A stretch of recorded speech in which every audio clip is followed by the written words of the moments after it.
So, kalau kita lihat baru-baru ini, Bank Negara Malaysia telah mengumumkan bahawa wabak COVID-19 ini akan menjejaskan pertumbuhan ekonomi Malaysia pada Q1 tahun 2020. Q1 ni suku pertama. Kesan yang pertama adalah pada sektor ekonomi. Kalau dilihat, bila berlakunya COVID-19 ini, semestinya keluaran dalam negara kasar akan terjejas, ya, terutamanya pada sektor perdagangan. Bila COVID ini berlaku, pelbagai sekatan dilaksanakan, maka proses logistik, pengangkutan, import, ekspor semua akan terjejas dan terbatal. Kita terpaksa batalkan tempahan. So, kesemua ini akan merencatkan lagi sektor perdagangan di Malaysia. Selain daripada itu, sektor perkilangan juga, kerana kilang terpaksa tutup. Dan bila kilang tutup, maka penawaran barangan jadi terhad. Jadi banyak barang yang kita jadi risau, cukup ke beras, cukup tak barang keperluan, sebab kilang-kilang ditutup.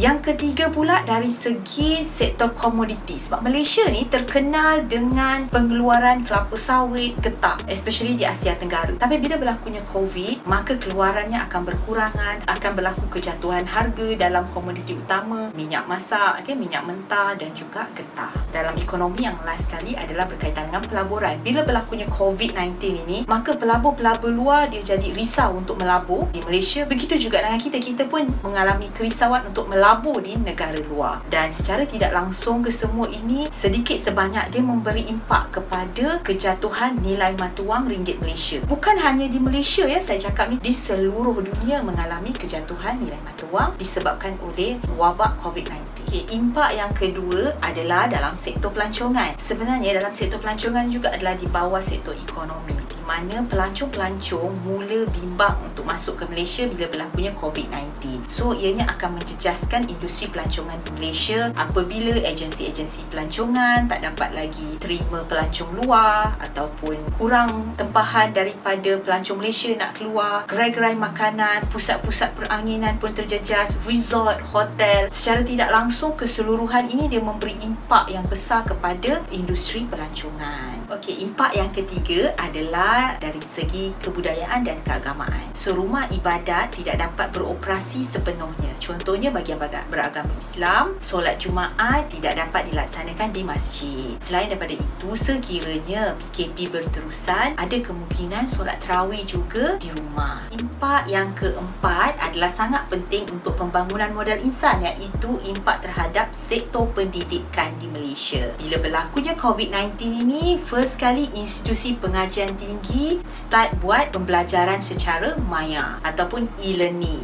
Sama juga segala aktiviti di luar kampus tidak dibenarkan. Manakala bagi pendidikan sekolah menengah maupun sekolah rendah, sama juga pembelajaran dan pengajaran PDPC dilaksanakan secara e-learning melalui WhatsApp, Telegram ataupun sekarang ni ada video conferencing melalui Zoominar ataupun webinar. Impak yang kelima adalah dari segi sosial yang melibatkan tekanan emosi dan juga psikologi. Contohnya berasa cemas, sukar tidur, bimbang tahap kesihatan akan terjejas serta kerisauan akan dijangkiti COVID-19. Di samping itu, ada juga yang membuat pembelian panik buying selepas PKP diumumkan. Selain daripada itu, impak sosial ini lebih jelas dalam kalangan individu yang mempunyai risiko. Contoh yang pertama adalah individu yang positif COVID. Mereka akan rasa takut sama ada sembuh ataupun tidak. Selain daripada itu, mereka juga risau akan menjangkiti orang lain. Yang kedua adalah individu yang dikuarantin. Mereka yang dikuarantin ni risau keadaan family di rumah, risau dijangkiti. Yang ketiga ni pula adalah petugas-petugas frontliner ni, petugas kebersihan, doktor, nurse. Mereka juga takut akan dijangkiti COVID-19. Seterusnya, yang keenam, COVID-19 ini dia memberi kesan terhadap sukan. Sukan tidak dapat dilaksanakan sama ada di peringkat sekolah maupun di peringkat IPT. Sama juga di peringkat antarabangsa. Contohnya, perlawanan kelayakan bola sepak Piala Dunia pun terjejas. Namun begitu, ada juga impak positifnya. Kalau kita lihat e-commerce, pembelian online melalui Lazada, Shopee maupun penghantaran makanan melalui Foodcrab, Foodpanda. So, semua ini dilihat dalam tempoh PKP, dia dilihat sebagai satu impak yang positif.